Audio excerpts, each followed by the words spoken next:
watching this video, it sounds like you are interested in doing some fostering. My name's Kelly Dabb, and my daughter Emma and I have enjoyed fostering for the Humane Society of Harris County for the last couple of years. We've learned a lot along the way, and so they have asked us to make this little video just to show you a little bit about our setup as you get started in your fostering journey. So just like we've learned a lot along the way, we have accumulated a lot along the way as far as things that we use in taking care of our foster kittens.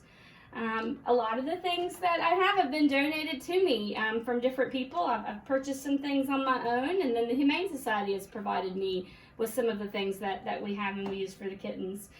I choose to keep the kittens in big dog crates. These wired dog crates are good. I've started off with using just a small one for a litter of kittens, and then I have kind of graduated into putting two together. So they have one big, what we call kitty condo to stay in. You don't have to have all of this though, even if you just have a bathroom that you can keep the kittens in, or an extra bedroom, just a space that's quiet for them to eat and sleep and grow and play. You don't have to have a whole bunch of fancy stuff to foster kittens, so that's just the first thing I want you to know. What we've got going on here with our kitty condo, this one's about ready to get back in here and play. Or play or sleep. His litter mates are sleeping. We have 5 tuxedo kittens right now.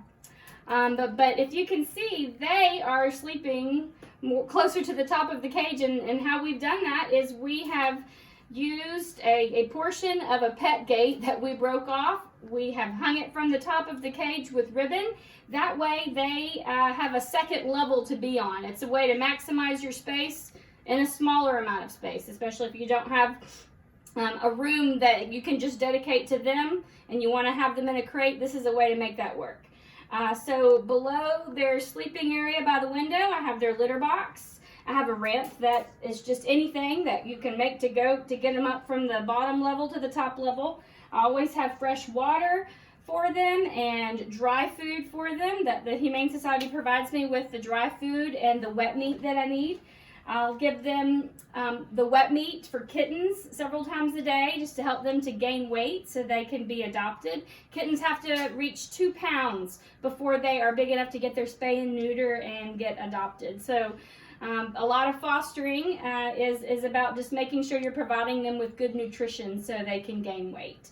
The litter box, having this up on a table has been good for me. It's easy to get in there, interact with them, and clean out the litter boxes. It's also important just to keep an eye on the litter box. You want to definitely make sure that everybody's peeing and pooping, and just like babies, the color and consistency of that can be important. So there's lots of good videos that I can give you a link to as far as keeping an eye out on what your kittens are eating and watching their bathroom habits as well to make sure that they are healthy. And so that's the sleeping and eating and litter box area. On the other side of the cage, I have another level where it's 2 levels. On the bottom there is a tent and a little tunnel for them to climb and play in. Lots of toys that can keep them stimulated. I have a blanket over the top just so that area is a little bit darker. On the bottom level I have a heating pad just so that provide a warm area. So kittens can have that option if it's a little bit chilly in the room, or if they're smaller kittens, they'll tend to gravitate to the side of the cage where I have the little heating pad. So kittens know what they need, and it's nice just to have them have access to a couple of different scenarios: a place to play, a place to eat, a place to sleep, place to use the litter box. So they have all of that in our kitty condo, and hopefully just by checking this out, it gives you an idea of some things that you can do with your kitten's sleeping area.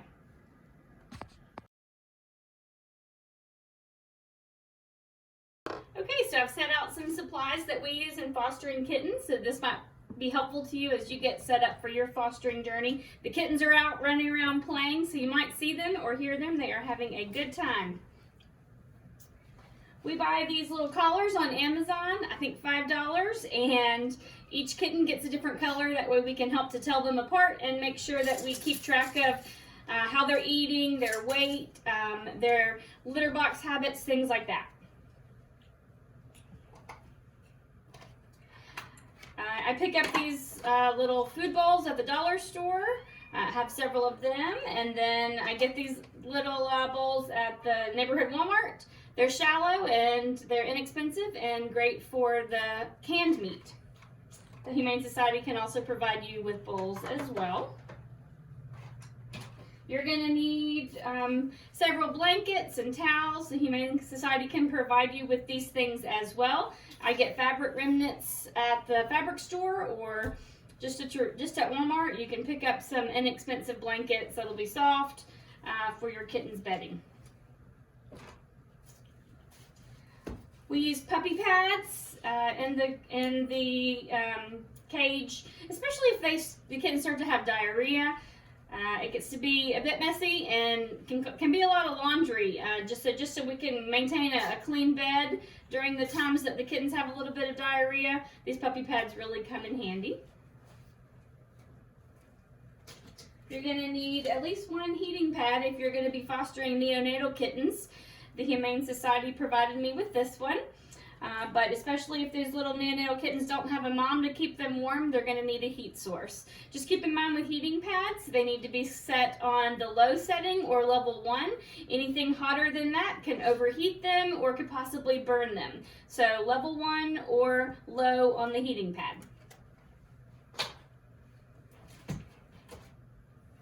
I buy these little beds at our neighborhood Walmart as well. They are soft, they are inexpensive, and they're comfortable. A whole litter of kittens will cuddle up inside one of them. They're inexpensive enough that I can even donate them to the Humane Society when the kittens leave. That way they have something soft to sleep in while they're in their cage waiting on getting adopted, and they have something also that smells familiar from their foster home.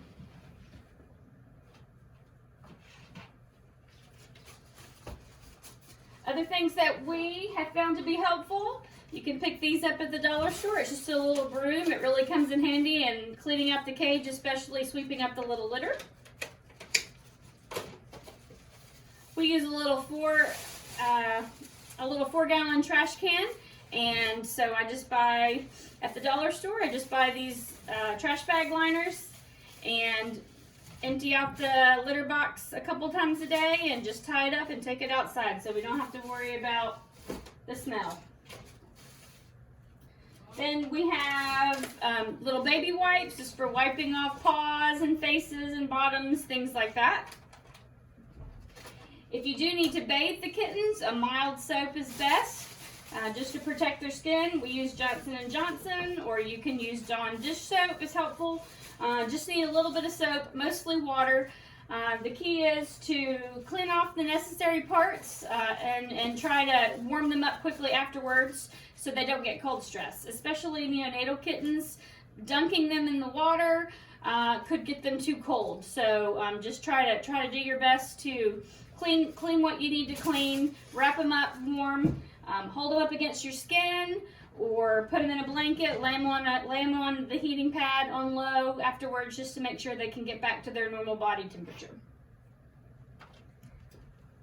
One thing that you're going to find with fostering neonatal kittens is it's all about the weight gain. We got to get them to 2 pounds so they can get spayed and neutered and get adopted. Sometimes I have kittens that just don't eat as good or don't gain weight as good. So the Humane Society provides me with just some nutritional gel, NutriCal, that's good. And you just give this with a syringe. The kittens love it, and they will just lick it off your finger if need be. But just a way to supplement their nutrition. Neonatal kittens in the first month of life, they may still be bottle feeding or syringe feeding. So kitten milk replacer cans, you can buy those at the store, any pet store, or the Humane Society will provide you with this as well. And the instructions are on the can. We have found it helpful to mix up a whole cup of formula for the whole day, and using one of these protein shakers is the easiest way to do that, to mix up the formula, and then you can store it in the refrigerator and then just heat it up whenever you're ready to use it. babies that need to be syringe fed or bottle fed, we have found that the Miracle Nipple is the best product to use to accomplish that. Kittens that have been nursing on a mama don't often want to take a bottle. And so this is the best way to accomplish that. And they really are, do live up to their name as far as being the Miracle Nipple. This is about the size of mom's teat. And this little nipple can hook onto a bottle, or it can also hook onto the tip of a syringe. Oftentimes the kittens will start with syringe feeding and then graduate to a bottle as they get a little bit older. You can buy all of these things on Amazon.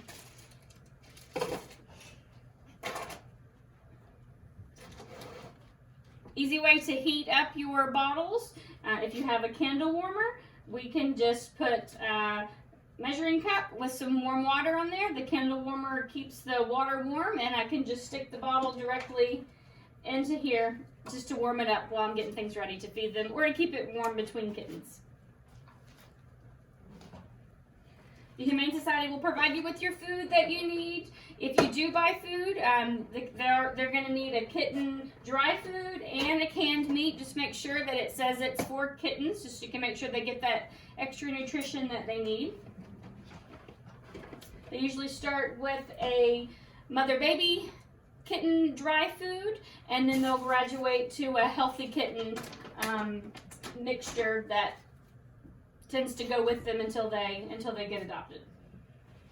I've also got hand sanitizer, Lysol wipes, and paper towels. So we use plenty of those things. Next up on the list is enrichment. You want to have fun things for the kittens to do, just to keep their little brains stimulated, give them something to do, ways to work out their energy.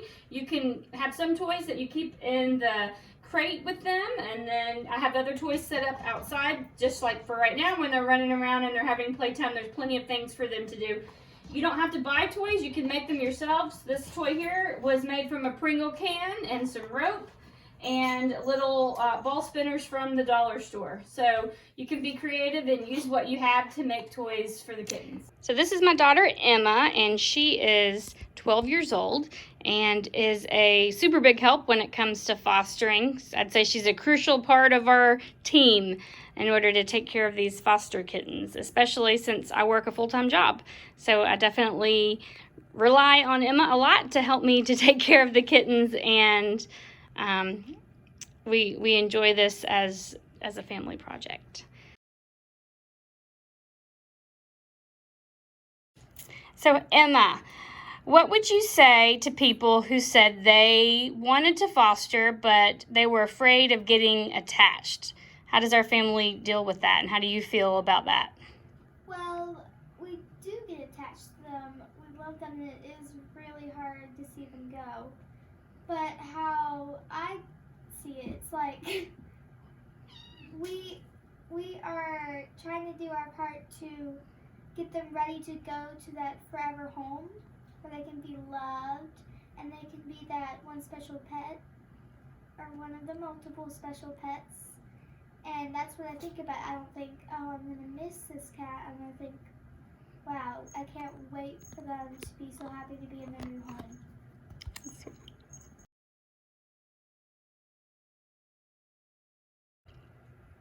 So what is your favorite part of fostering kittens? My favorite part is getting to play with them and watching them play and all the cuddles. And I also like knowing that they're going to a good home and they're going to have so much fun in that new home and experience so much love from that new family. Okay.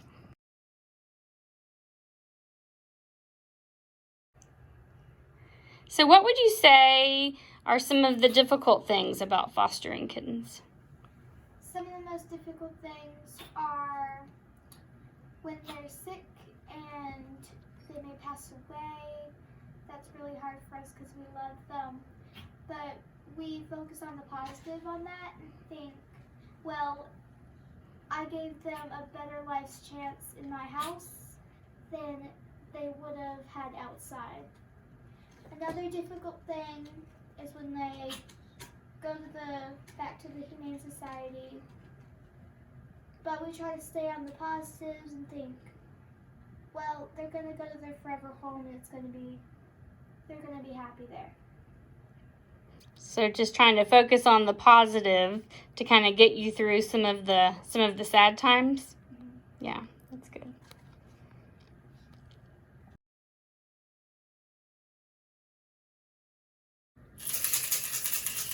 I summoned you like that. So what do your friends think about you fostering kittens?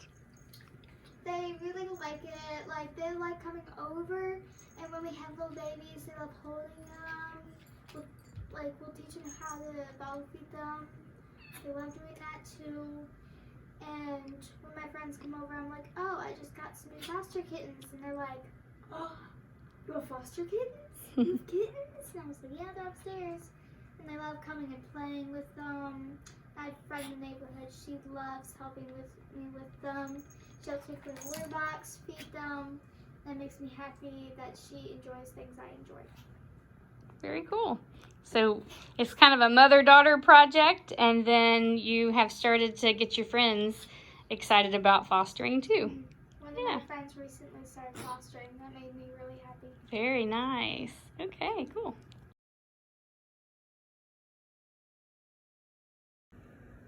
Okay, for the last part of this video, I just wanted to talk a little bit about safety when caring for your foster kittens. There's several different things that you're going to want to be on the lookout for, and then communicate with the care coordinator at the Humane Society if you notice any of these problems. You want to make sure that you monitor how well they're eating. Having a system with color coordinating them with collars or whatever the system is you use. Just make sure that you can eyeball that all of the kittens in the litter are eating. How much they're eating, if they're not eating, kind of keeping track of those kinds of things, learning what their norm is, and then being able to notice when things, aren't going as well as they were. Let's say they were eating good and then they're not eating good now, or they were really active and then all of a sudden they're acting really sleepy, not wanting to play. Those are things that the care coordinator is going to want to know about if they're having a change in their eating habits or a change in their activity level. If we catch kittens early on when they're starting to get sick, the more likely that we'll be able to save them. Another thing to keep a close eye out on is their litter box habits, especially being on the lookout for diarrhea. In kittens, diarrhea is oftentimes one of the first signs that they are getting sick. So just kind of keep track of their stools. I know with the clumping litter that can be a challenge. I definitely experienced that too, but just try to spend some time with them and observing them. And if you notice that the stools are coming out watery or a yellow mustardy color, those are definitely signs that there could be a problem, and you want to let your care coordinator know at the first sign of any diarrhea or yellow mustardy stools. In that case, they're going to want to watch their weight really close, and they're going to want to start them on some medicines. So definitely keep track with that. Weighing the kittens is going to be a good way for you to make sure that they're getting enough to eat and that they're not having so much diarrhea that it's causing them to be sick or to lose weight. So when you weigh kittens, it's good. A good goal would be for them to gain 15 to 30 grams a day. So that's a half an ounce to an ounce a day would be a goal weight gain for kittens. I've noticed that sometimes they gain more, sometimes they gain less. But what we're, ultimately looking for is a steady weight gain. As kittens start to get sick, you'll notice that they will start to lose weight. And so keeping track of that and keeping your care coordinator updated on how well they're gaining weight, or if you have concerns about them losing weight, that's going to be really helpful. Looking out for signs of a cold, Don't think that any little thing is okay and I'm just going to watch it. If you notice that the kittens are sniffling or just not acting well, definitely let the care coordinator know. Again, the earlier you catch the sign of a kitten being sick, the quicker you can start treatment, the more likely that you're going to be able to save them.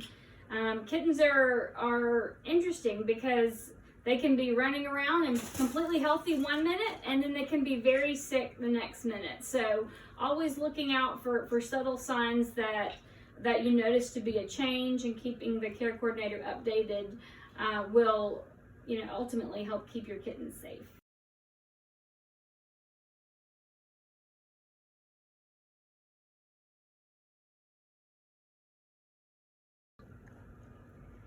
When you're taking care of neonatal kittens especially, those are kittens that are within the first month of life.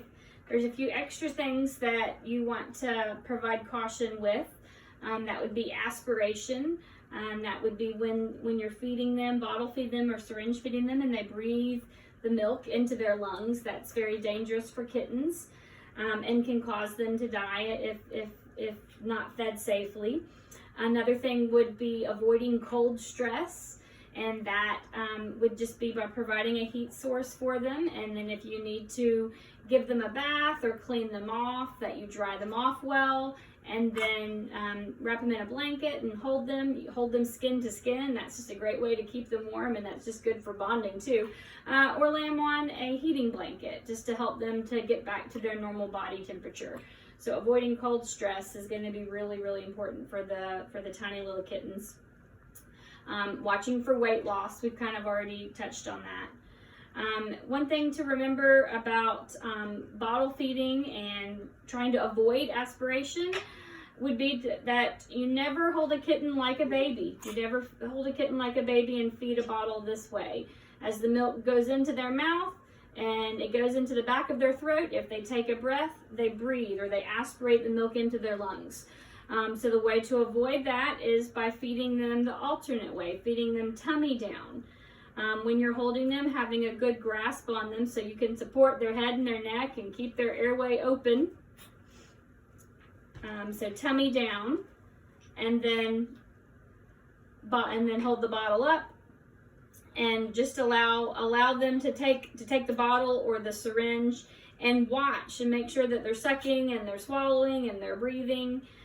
Don't ever push the formula into their mouths when they're not alert, when they're not sucking. When you do that, you could just squirt it into their lungs. So just try to use the bottle to get them interested in it. Maybe just put a tiny little drop in their mouth. And once they start getting interested and they start sucking on it, you'll notice they'll take more from the syringe and more from the bottle. But just keeping them tummy down and avoiding giving them large bits of formula in their mouth all at once is the best way to avoid them aspirating.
So please don't take my sunshine away.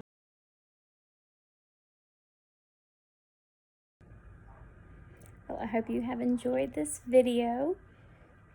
I really enjoy fostering, and I think that you will too. It's super rewarding. We get lots of cuddles. We enjoy watching them play and watching them grow, and we definitely need more fosters. So thank you for your interest in fostering, and we'll do whatever we can to help you get started, and hope you enjoy it as much as we do.